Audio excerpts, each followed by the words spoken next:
হৃদয়ে মুহাম্মদ চেতনায় মুহাম্মদ জীবনে মুহাম্মদ মরণে মুহাম্মদ হৃদয়ে মুহাম্মদ স্মৃতিতে তায়েফ আমার প্রেরণায় মুহাম্মদ জীবনে মুহাম্মদ মরণে মুহাম্মদ হৃদয়ে মুহাম্মদ কত ব্যথা কত ভাবে সয়েছ যে তুমি ঠিক কিনা বলেন কত ব্যথা কত ভাবে সয়েছ যে তুমি তোমারি খুনে লাল তায়েফের ভূমি ফেরেশতা এসে চায় ধ্বংসের হুকুম লৌহ মাখা মুহাম্মদ প্রাণীতে হাজরাত হে আল্লাহ ক্ষমা করো এ তায়েফবাসী এরা চিনিনি তো আমি যে মুহাম্মদ হৃদয়ে মুহাম্মদ চেতনায় মুহাম্মদ জীবনে মুহাম্মদ মরণে মুহাম্মদ হৃদয়ে মুহাম্মদ আমরা ঈমানদার আমরা আল্লাহ তাআলার কৃতজ্ঞতা স্বীকারকারী কথা বলেন ঠিক কিনা আমরা আল্লাহ তাআলার কৃতজ্ঞতা স্বীকার করি আমরা আল্লাহর শুকরিয়া করি আমরা পৃথিবীর কাউকে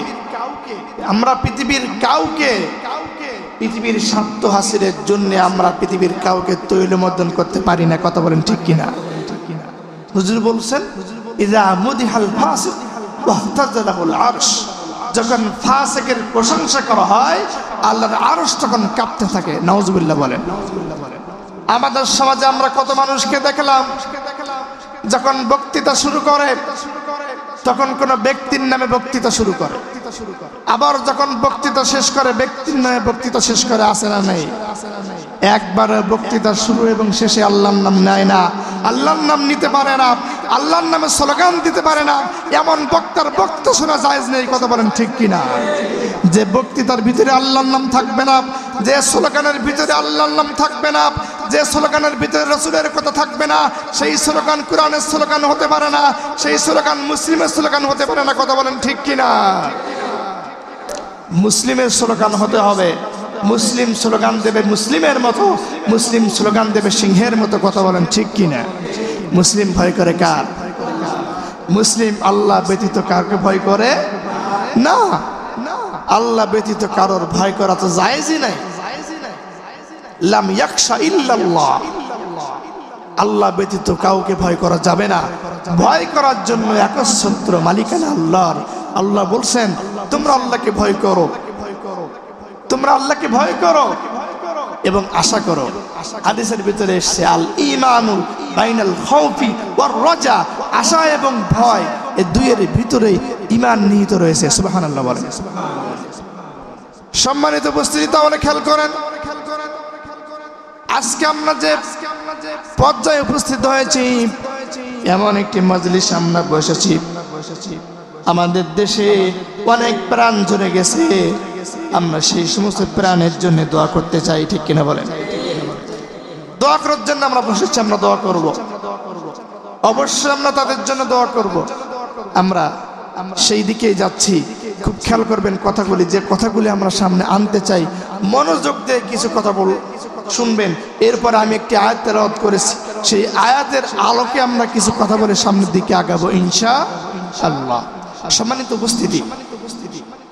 সম্মানিত উপস্থিতি বিষয়টা অত্যন্ত জরুরি যে বিষয়টা বলবো মনোযোগ দিতে হবে মনোযোগ না দিলে কিন্তু লাইন চ্যুত হয়ে যাবেন বিষয়টা ক্লিয়ার হবে না যুগে যুগে আমি এই কথা অনেকবার বলেছি যুগে যুগে অসংখ্য জালেমের পৃথিবীতে পদচারণা হয়েছে, হয়েছে কিনা? অসংখ্য জালেমের পদচারণা হয়েছে, অসংখ্য জালেমের পতন হয়েছে।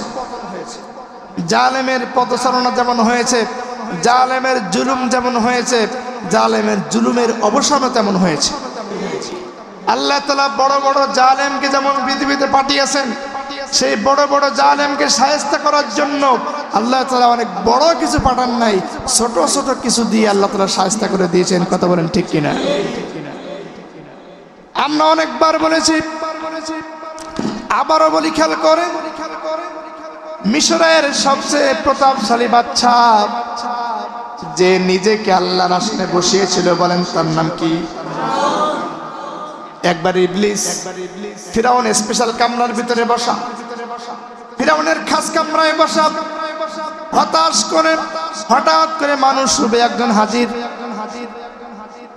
ফিরাউনের সামনে মানুষ রূপে হাজির একজন লোক। ওই ফিরাউন বলে, কি আশ্চর্য, তুমি কোথা থেকে আসলে, তোমার পরিচয় কি? আমার এই গোপন কামরায়, এত হাই সিকিউরিটি জায়গা, এর ভিতরে তুমি কেমন করে ঢুকলে? সেই সময় সেই লোকটি বলছে, ফিরাউন তুমি আমাকে চেনো? বলে না। সেই লোকটি বলছে, ফিরাউন আমি কেউ না, আমি হলাম মিস্টার ইবলিস। আমি কে?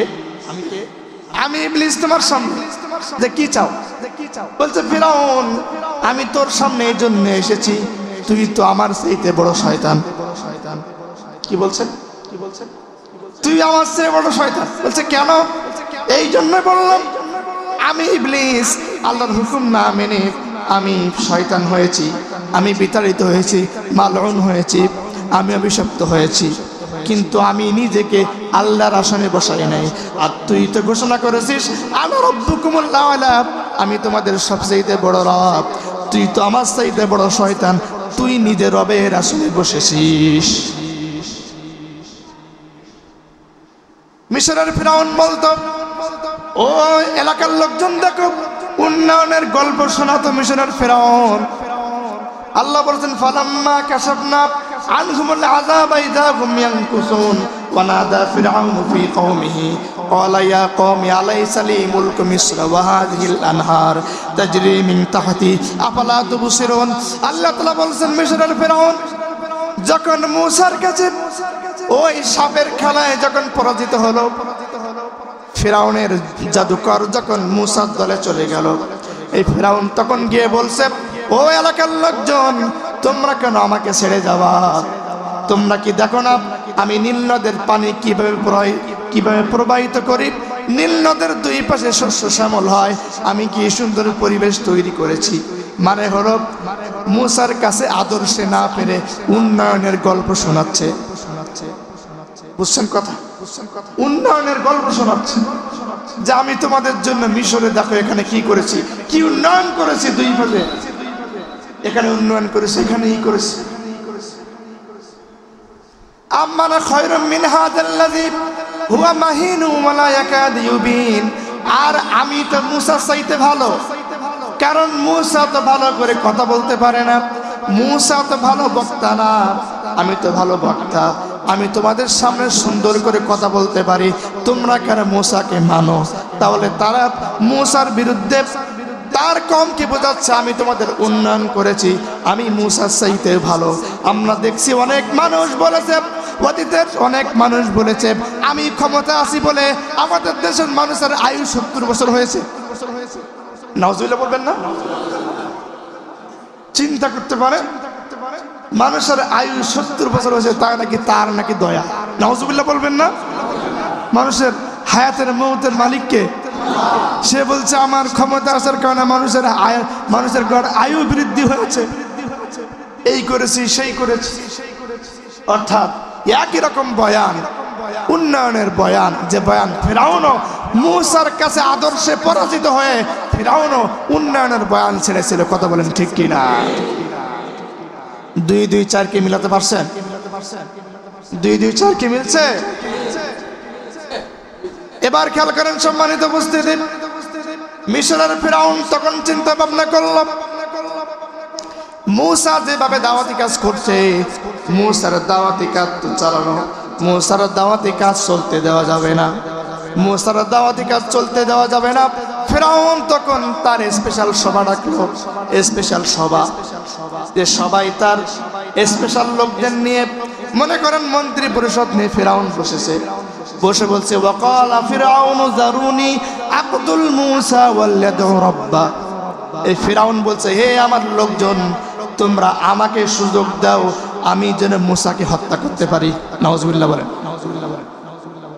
আচ্ছা, একটা ভাবেন, যে বনী ইসরাইলের সন্তানকে, জীবিত ছেলে সন্তানকে হত্যা করত এবং মেয়েদেরকে বাঁচিয়ে রাখতো, তাহলে সেই ফিরআউন এমন কি হলো যে বলছে তোমরা আমাকে সুযোগ দাও? এ কথার মানে কি? এ কথার মানে হলো জালেমরা জুলুম করবে, কিন্তু এরা একটা বৈধতা পেতে চায়, এরা একটা বৈধতা অর্জন করতে চায়। এই জন্য ফিরআউন তখন বলল, একটা আইন তৈরি করে দাও যাতে আমি মূসাকে হত্যা করতে পারি। একটা আইন আমার সামনে তৈরি করে দাও, আমি যাতে মূসাকে হত্যা করতে পারি, যেন আগামীতে আমাকে কেউ হত্যাকারী না বলতে পারে। এই জন্য আমরা দেখেছি আইন তৈরি করার মধ্য দিয়ে আমাদের দেশের অসংখ্য অগণিত আলেমকে হত্যা করা হয়েছে। কথা বলেন ঠিক কিনা? আইন বৈধ হোক বা না, একটা আইন তৈরি করতে হবে। ফিরআউন তখন আইন তৈরি করার জন্য গেল, কিন্তু সেখানে একজন লোক গোপনে ইসলাম গ্রহণ করেছিল। সেই লোকটি ছিল ফিরআউনের বংশের লোক। সেই লোকটি বলছে, ওয়াকালা রাজুলুম মুমিনুম মিন আলি ফিরআউনা ইয়াকতুমু ঈমানাহু আতাকতুলুনা রাজুলান আন ইয়াকুলা রাব্বুনাল্লাহ। যে লোকটি গোপন ঈমান এনেছিল, ওই লোকটি ঈমান আর গোপন রাখলো না, প্রকাশ করছে, ও ফিরআউন, তুমি এই জন্যই কি মূসাকে মারতে চাও যে মূসা বলে আমার রব আল্লাহ? আমাদের রবকে, আমাদের রবকে। এবার তাহলে বলেন, মূসাকে হত্যার পিছনে একমাত্র মূসার অপরাধ সেটা কি? আল্লাহ আমার রব এই কথা বলা। ওই লোকটি বলছে যে মূসা বলে আল্লাহ আমার রব, এই জন্য কি তুমি মূসাকে হত্যা করতে চাও? সেই লোকটি তখন ফিরআউনের সামনে একাই প্রতিবাদ করেছিল। সুবহানাল্লাহ। অনেক কাহিনীর পরে একটা পর্যায়ে আল্লাহ বললেন, ও মূসা, তুমি আর এলাকায় থেকো না, আন্নাসরি বিইবাদি লাইলান ইন্নাকুম মুত্তাবাউন। মূসা, তুমি রাত থাকতে থাকতে তুমি তোমার লোকজন নিয়ে মিশর ত্যাগ করো, মিশর থেকে হিজরত করো। মূসা তখন রাতের ভিতরে তার লোকজন নিয়ে যখন এলাকা থেকে বের হলো, এলাকা থেকে যখন বের হয়ে গেল, বের হয়ে যাওয়ার পরে যখন সকাল হয়ে গেল, মিশরের ফিরআউন তখন দেখলো মূসাকে এবার ধরা যাবে। ফিরআউন তার লোকবল সবে নিয়ে, সবাইকে নিয়ে মূসার বিরুদ্ধে লেগে গেল এবং সব দলবল নিয়ে মূসাকে আক্রমণ করার জন্য তৈরি হলো। তিন দিক থেকে ফিরআউনের লোকজন, সামনে হলো সাগর, সামনে কি আর পিছনে কি? ফিরআউনের লোকজন। এখন উপায় কি? ক্বালা মূসা ইন্না, বলছেন ইন্না লামুদরাকুন, এ মূসা। তার লোকজন বলছে, মূসা আমরা তো পাকড়াও হয়ে গেলাম, আমাদের পিছনে ফিরআউন, সামনে সাগর, যদি পিছনে যা ফিরআউন মারবে, সামনে গেলে সাগরে ডুবতে হবে। এমন অবস্থা আমাদের সমাজে হয়েছে, আমরা কোথাও গিয়ে বিচার পাচ্ছি না, কোথাও কিছু বলতে পারছি না, কিন্তু আল্লাহ কেমন করে রাতকে দিন করে দিলেন হিসাব করতে পারছেন না। কথা বলেন ঠিক কিনা? সেই আল্লাহ আছে না নেই? আল্লাহ যে আছে, আল্লাহ যে ছেড়ে দেন, আল্লাহ ছাড় দেন, ছেড়ে দেন না, প্রমাণ পেয়েছেন না? সম্মানিত উপস্থিতি, এবার খেয়াল করেন, মূসা আলাইহিস সালাতু ওয়াস সালাম বললেন, কাল্লা, কখনো নয়, কখনো নয়, ইন্না মাইয়া রাব্বি সায়াহদিন, আমার রব আমাদের সঙ্গে আছেন, আমার রব অচিরেই আমার জন্য পথ দেখিয়ে দিবেন। সুবহানাল্লাহ। কি ঈমান! তখন দেখেন ঈমানের কি জোর! একদম পিছনে ফিরআউনের বাহিনী, সামনে সাগর, বলছে কখনো নাই, আল্লাহ আমাকে পথ দেখিয়ে দিবেন, এটার নাম ঈমান। কথা বলেন ঠিক কিনা? যখন ঈমানের সর্বোচ্চ পর্যায়ে যেতে পারবেন, যখন আপনি আপনার চেষ্টা শেষ করে দিবেন, আল্লাহ আপনাকে সাহায্য করবে। কথা বলেন ঠিক কিনা? আপনি চেষ্টা করবেন না, আল্লাহ আপনাকে দিবেন। ওয়াল্লাইসা লিল ইনসানি ইল্লা মা সাআ, মানুষ তার চেষ্টা ব্যতীত কিচ্ছু পায় না, চেষ্টা যেমন করবেন তেমন ফল পাবেন। কথা বলেন ঠিক কিনা? সম্মানিত উপস্থিতি এবার খেয়াল করেন, যখন মুসা আলাইহিস সালাম আল্লাহর কাছে বলেন, আল্লাহ তুমি আমার সঙ্গে আছো, সাহায্য করো। আল্লাহ বলেন, ফাওহাইনা ইলা মুসা আনিদরিব বিআসাকাল বাহর। আল্লাহ বললেন, ও মুসা আনিদরিব বিআসাকাল বাহর, তোমার হাতে যে লাঠি আছে তুমি লাঠি দিয়ে সাগরে পানিতে আঘাত করতে থাকো, আঘাত করতে থাকো। সুবহানাল্লাহ বলেন। আঘাত করলেন যখন, সাগরের পানি দুই পাশ থেকে ফাঁক হয়ে গেল, নিচের মাটিগুলি উপরে উঠে গেল, আর সামনে দিয়ে প্রশস্ত রাস্তা হয়ে গেল। সুবহানাল্লাহ।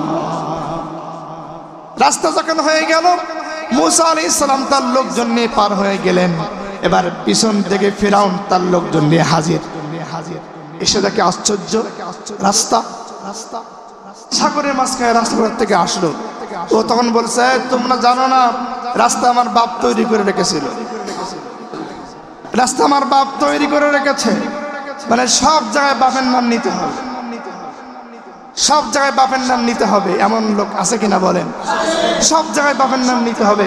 আল্লামা সাইদি সাহেব হুজুর একটা গল্প বলছে, গল্পটা বলবো, কেরা করবেন না তো?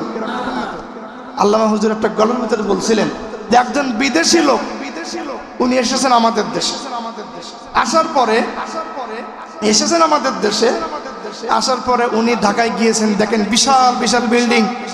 উনি তখন বলছেন, এই বিল্ডিং, এত বড় বিশাল বিল্ডিং, এই এলাকার নাম কি? তার সঙ্গী বলছে, ডিয়ার ফ্রেন্ডস, এই এলাকার নাম হলো বঙ্গবন্ধু এভিনিউ। কি নাম?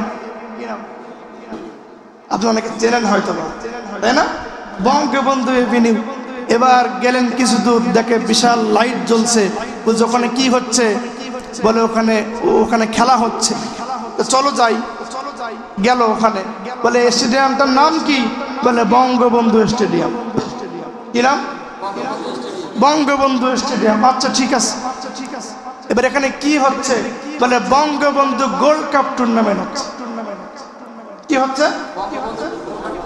এখানেও কার নাম? বাপের নাম। এখানেও বাপের নাম। বঙ্গবন্ধু গোল্ড কাপ টুর্নামেন্ট হচ্ছে। এরপরে এক পর্যায়ে আবাহনী মোহামেডান খেলা হচ্ছে। যখন এক দল জিতে গেল, আরেক দল হেরে গেল। যে দল হেরে গেছে মারামারি বেঁধে গেছে, ইট একটা মারছে, গিয়ে লাগছে ওই যে লোকটা বিদেশি, তার মাথায়। ও তো অজ্ঞান হয়ে গেছে। অজ্ঞান হয়ে যাওয়ার পরে ওই লোকটিকে নিয়ে গেল হাসপাতালে। যখন জ্ঞান ফিরছে, বলে ডাক্তার সাহেব আমি কোথায়? বলে আপনি বঙ্গবন্ধু হাসপাতালে। কোথায় আছে? বঙ্গবন্ধু হাসপাতালে। বলছে ডাক্তার সাহেব আপনার পা দুগুণ ধরি, খবরদার আপনি যেন আমাকে বঙ্গবন্ধু গোরস্থানে নিয়ে যান না। এইরকম পরিস্থিতি আমাদের দেশে হয়েছে কিনা বলেন? বাংলাদেশের মানুষের ট্যাক্সের টাকা নিয়ে সব জায়গায় কেন বঙ্গবন্ধু লাগাতে হবে? ঠিক কিনা বলেন? এটা আমাদের খেয়াল রাখা দরকার। এই ফিরআউন তখন বলছে, মনে হয় আমার বাপ তৈরি করেছিল, চলো রাস্তা দিয়ে হাঁটি। রাস্তা দিয়ে চললো যখন, আল্লাহ বলল, কোন পানি, তুমি তোমার কাজ শুরু করে দাও। দুই পাশ দিয়ে পানি লেগে গেল, দুই পাশ দিয়ে পানি এক জায়গায় হয়ে গেল। ফিরআউন এবং তার গোষ্ঠী সবকিছু ডুবতে শুরু করলো। বিশাল পাওয়ারফুল, তাকে মারার জন্য আল্লাহ তাআলা কোন আসমান থেকে কোনো বাহিনী পাঠালেন না, কিচ্ছু না, পানিতে ডুবিয়ে আল্লাহ চুবিয়ে চুবিয়ে মেরেছেন। কথা বলেন ঠিক কিনা? ফিরআউন শেষ মুহূর্তে বলেছেন ঈমান আনলাম। আল্লাহ বলল না, এখন আর হবে না, এখন আর হবে না। শেষ মুহূর্তে বলল, ভাই আসেন আসেন বসি, এখন আর হবে না, রক্তের উপরে কোনো আলোচনা হবে না। কথা বলেন ঠিক কিনা? শেষ মুহূর্তে ফিরআউন বলছে, আল্লাহ তাআলা আমানাত বিহি বানু ইসরাঈল ওয়া আনা মিনাল মুসলিমিন, আমি ঈমান এনেছি সেই আল্লাহর প্রতি যে আল্লাহর প্রতি ঈমান এনেছে বনি ইসরাঈলরা। আমি এখন মুসলিম হয়ে গেলাম, আমাকে মাফ করো। আল্লাহ বলছে না, আল আন, এখন আর হবে না। তাহলে এখানে আমরা বুঝলাম ফিরআউনকে আল্লাহ মেরে দিলেন। ফিরআউন তার গোষ্ঠী শুদ্ধ সাফ হয়ে গেল। আল্লাহর কোনো বাহিনী পাঠানোর প্রয়োজন হয় নাই, শুধুমাত্র সমুদ্রের পানি দিয়ে আল্লাহ ফিরআউনের মতো দুর্দান্ত প্রতাপশালী বাচ্চাকে আল্লাহ ধ্বংস করেছেন। কথা বলেন ঠিক কিনা? আর একজন দুর্দান্ত প্রতাপশালী বাচ্চা, এই বাচ্চার নাম হলো নমরুদ। আপনার নাম শুনেছেন না? বিশাল পাওয়ারফুল, হযরত ইব্রাহিম আলাইহিস সালামকে হত্যার জন্য ষড়যন্ত্র করেছিল। আপনারা জানেন, 1 মাস ধরে 40 দিন ধরে লাকড়ি সংগ্রহ করে ইব্রাহিম আলাইহিস সালামকে আগুনের ভিতরে ফেলেছিল, কিন্তু আগুনের মালিককে, আগুন কিন্তু ইব্রাহিমের পশম পর্যন্ত পোড়াতে পারে নাই। ইব্রাহিমকে আল্লাহ ঠিকই মুক্ত করলেন। আল্লাহ তখন ফেরাউন এই নমরুদকে ধ্বংস করলেন, বিশাল কোনো বাহিনী দিয়ে না, বিশাল কোনো শাস্তি দিয়ে না, ছোট্ট একটা মশা, তাও ল্যাংড়া মশা। কি মশা? ল্যাংড়া মশা নাকের ভেতর থেকে ঢুকলো, ঢুকে গেল কোথায়? মস্তিষ্কে চলে গেল, গিয়ে কুটকুট করে মস্তিষ্কে কামড় দেয় আর বলে, এই জল্লাদ কে কোথায় আছে, আমাকে আমার মাথায় পিটা, মাথায় মার। মাথায় যখন মার শুরু করে মশা কামড়ানো স্টপ করে। যেই মারা শেষ আবার কামড়ানো শুরু, তখন জল্লাদ বলে, আজ তো সহ্য করা যায় না, একটা বিশাল একটা মানে কি বলে লোহার একটা ডান্ডা মতন এক মাথায় ঘা মারলো, মাথার খুলি উড়ে গেল এবং নমরুদ সেখানেই মৃত্যুবরণ করলো। তার বিশাল পাওয়ারফুল লিডারকে মারার জন্য আল্লাহ কি নিয়েছেন? মশা। আল্লাহ এর চেয়ে বড় কিছু নেন নাই। এই যুগের ফেরাউন, হুজুর বলেছেন হাজা উম্মতে ফিরাউন, হাজি উম্মতে ফিরাউন, অর্থাৎ আবু জেহেল। আবু জেহেলকে হুজুর ফিরাউন বলছেন, এই যুগের এই উম্মতের ফিরাউন। এই আবু জেহেলকে হত্যার জন্য, আবু জেহেলকে ধ্বংস করার জন্য আল্লাহ তাআলা খালিদ বিন ওয়ালিদকে নেন নাই, আবু বকরকে নেন নাই, ওমরকে নেন নাই, ওসমানকে নেন নাই, আলীকে নেন নাই, আমির হামজাকে লাগে নাই। মাস মুআউবিস নামক ছোট্ট দুই ভাই আবু জেহেলের খতম করেছিল। কথা বলেন ঠিক কিনা? আমরা এখান থেকে বুঝলাম বিশাল বিশাল জালেমকে ধ্বংস করার জন্য অনেক বড় কিছু লাগে না, আল্লাহ ইচ্ছা করলে অনেক কিছু সম্ভব হয়ে যায়। কথা বলেন ঠিক কিনা? আমরাও দেখলাম বিশাল বিশাল মানুষ আন্দোলন করল, কোনো আন্দোলনে কোনো কিছু হয় না, কিন্তু 12 বছর, 14 বছর, 16 বছর, 18 বছর, 20 বছর, 22 বছর, 24 বছরের ছেলেরা এমন আন্দোলন গড়ে তুললো। আল্লাহ বলেন, তোমরা আন্দোলন করো, আমি আল্লাহ তোমাদের বিজয় দেবো। ইজা জা নাসরুল্লাহ, আল্লাহর সাহায্য আসবে যখন, বিজয় হয়ে যাবে তখন। কথা বলেন ঠিক কিনা? আল্লাহর সাহায্য না আসলে কোনোদিন কি বিজয় হয়? আল্লাহর সাহায্য না আসলে বিজয় হয় না। আল্লাহর সাহায্য যখন আসবে বিজয় হবে। ছোট্ট ছোট্ট এই সমস্ত তরুণ কিশোর যুবকেরা এমন আন্দোলন গড়ে তুলল। আল্লাহ বলেন, সাউলকি ফি কুলুবিল্লাযিনা কাফারুর রুব, আমি আল্লাহ তাআলা কুফরি শক্তির অন্তরের ভিতরে ভয় ঢুকিয়ে দিব। এমন ভয় আল্লাহ ঢুকিয়ে দিয়েছেন, 45 মিনিট সময় দেওয়া হয়েছে, তার ভিতরে বাংলাদেশ পার হয়ে গেছে। কথা বলেন ঠিক কিনা? এখান থেকে আমাদের শিক্ষা হলো, সব সময় বাতাস কিন্তু একদিকে বয় না, বাতাস কিন্তু উল্টা দিকেও বয়। অনেকে মনে করেছিল আমরা অনন্তকাল থেকে যাব, 2021, 2041 সম্ভব না। আল্লাহ তাআলা ছেড়ে দেন, কিন্তু আল্লাহ ছাড় দেন, কিন্তু ইন্না বাতশা রাব্বিকা লাশাদীদ, আল্লাহর ধরা বড় কঠিন। আপনার কাকড়ার ধরা আপনারা জেনেছেন, কাকড়া আপনারা দেখেছেন না? কাকড়া যখন কাউকে কামড়ায়, যদি কাকড়া ঠ্যাং দিয়ে কাউকে ধরে, আপনি হাজারো চেষ্টা করবেন, ওর গাত থেকে ঠ্যাং চলে আসবে, কিন্তু সেই জায়গা থেকে কাকড়ার ঠ্যাং কিন্তু ধরবে না। এটা হলো লাশাদীদ, আল্লাহর ধরা বড় মজবুত ধরা। কথা বলেন ঠিক কিনা? সম্মানিত উপস্থিতি, এই জন্য আমরা আল্লাহ তাআলা যে আছেন, আল্লাহ তাআলা যে জালেমের জুলুম সম্পর্কে গাফিল নন। ওয়ালা তাহসাবান্নাল্লাহা গাফিলান আম্মা ইয়ামালুয যালিমুন, আল্লাহ যে জালেমের জুলুম সম্পর্কে গাফিল নন, তার বাস্তব নমুনা আমরা দেখতে পেয়েছি কিনা? আপনারা কি ভেবেছিলেন এত দ্রুত এত কিছু হতে পারে? কে করেছেন? 1 তারিখে তোমরা একটা দলকে নিষিদ্ধ করে দিয়েছো, উপমহাদেশের বৃহত্তর ইসলামিক সংগঠনকে তোমরা 1 তারিখে নিষিদ্ধ করে দিয়েছো। আল্লাহর কি ফয়সালা, 5 তারিখে আল্লাহ তাদেরকে বঙ্গভবনে হাজির করেছে। কথা বলেন ঠিক কিনা? ওয়ামাকারু ওয়ামাকারাল্লাহ, ওরা পরিকল্পনা করে, ষড়যন্ত্র করে, আল্লাহ পরিকল্পনা করেন। আল্লাহু খায়রুল মাকিরিন, আল্লাহর পরিকল্পনা অত্যন্ত সুদৃঢ়, কঠিন পরিকল্পনা, উত্তম পরিকল্পনা। সে পরিকল্পনার ধার কাছে কেউ আসতে পারবে না। কথা বলেন ঠিক কিনা? সম্মানিত উপস্থিতি, আমরা লক্ষ্য করছি বিশেষভাবে আমরা লক্ষ্য করছি আমাদের পার্শ্ববর্তী দেশ থেকে বারবার করে বলা হচ্ছে যে বাংলাদেশে হিন্দুদের ঘরবাড়ি ভাঙা হচ্ছে, হিন্দুদের মন্দির ধ্বংস করা হচ্ছে, কিন্তু আপনি সাতক্ষীরার মানুষ বলেন সাতক্ষীরার কয়টা মন্দির ভাঙা হয়েছে? অথচ ইন্ডিয়ার কিছু চ্যানেল পরিকল্পিতভাবে সাম্প্রদায়িক দাঙ্গা লাগিয়ে দেওয়ার জন্য এই সময় ষড়যন্ত্র করছে। আমরা বলতে চাই আমরা মুসলিম, আমরা কোনো মুসলিমকে নির্যাতন করি না, কথা বলেন ঠিক কিনা? আমরা মুসলিমরা ওদের মন্দির পাহারা দিয়েছি, কথা বলেন ঠিক কিনা? আমরা মন্দির পাহারা দিয়েছি আর ওরা বলছে আমরা নাকি মন্দির ভাঙছি। আশ্চর্য কথা, এই বিষয়টা আমাদের খেয়াল করা দরকার। আবার তারা বলছে যে বাংলাদেশে ইসলামিকরা ক্ষমতায় যেতে পারে। তা মিয়া তোমার সমস্যা কি? বাংলাদেশ স্বাধীন দেশ, কথা বলেন ঠিক কিনা? আমাদের স্বাধীন পতাকা আছে, আমাদের স্বাধীন সীমানা আছে, আমাদের স্বাধীন একটা সার্বভৌম রাষ্ট্র আমাদের দেশ। 18 কোটি মানুষ যার পছন্দ করবে সে ক্ষমতায় যাবে, কথা বলেন ঠিক কিনা?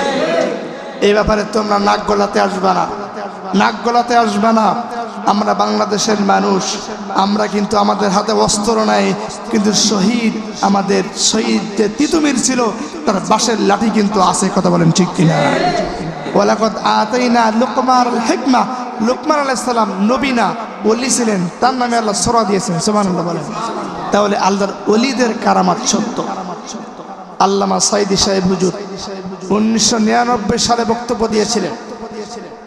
উনি বলেছিলেন বাংলাদেশের ভাগ্য আকাশে উত্তর গগনে কালো মেঘ জমা হয়েছে, মনে আছে আপনাদের? ঝড়ের পূর্বাভাস লক্ষ্য করছি, যদি মোকাবেলা করতে না পারেন সক্ষম ভাবে এমন অন্ধকার গাঢ় কালো অমাবস্যার রাত আসতে পারে যার কি মানে সকাল হওয়া অসম্ভব। ওনার সেই বক্তব্য খেটেছে কিনা? দীর্ঘ 15-16 বছর এখানে বলেন কোন ব্যক্তি সর্বশেষ ভোট দিয়েছেন?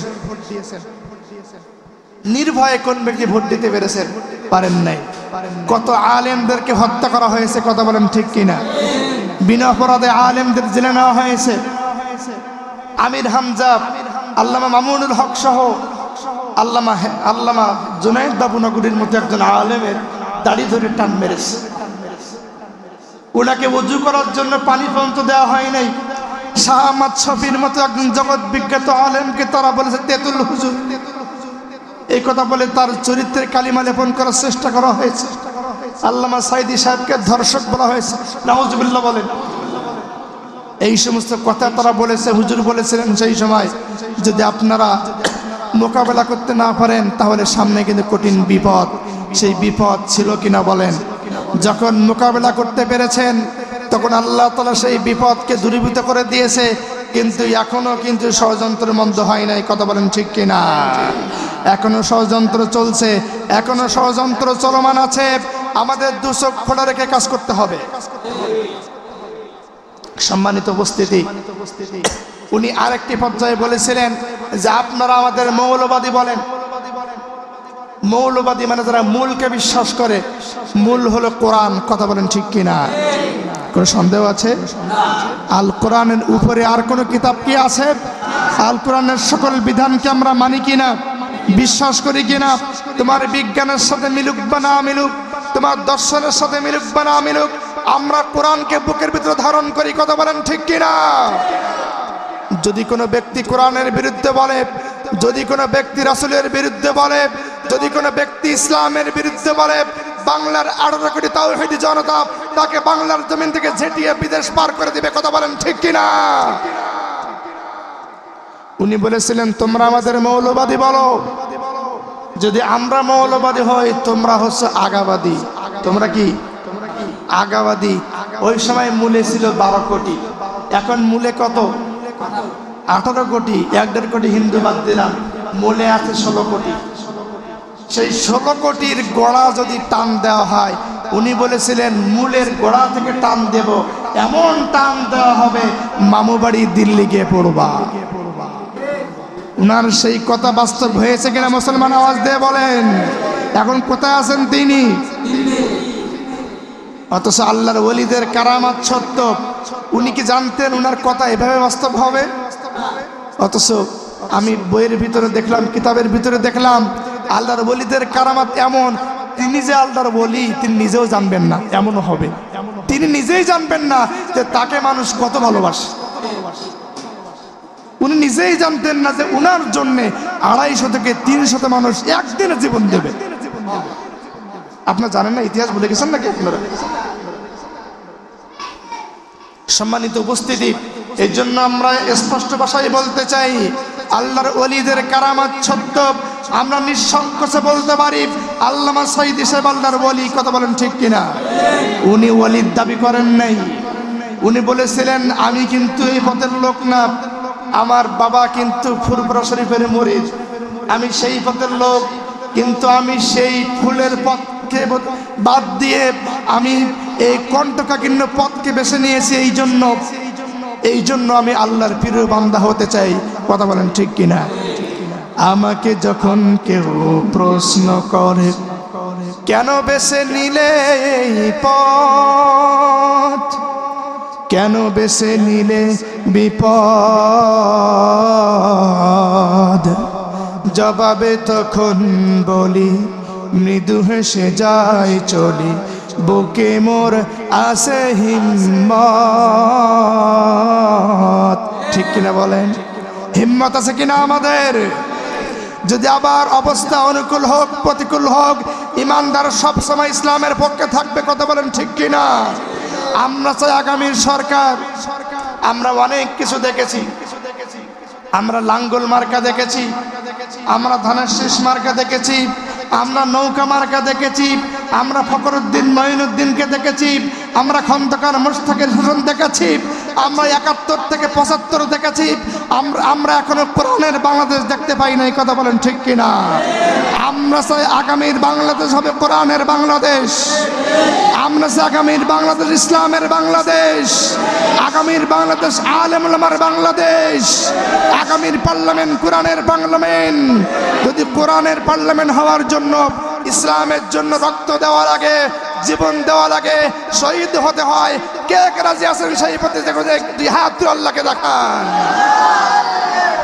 লিল্লাহে তাকবীর, নারায়ে তাকবীর। আল্লাহ কবুল করুন। আল্লাহুম্মা আমিন।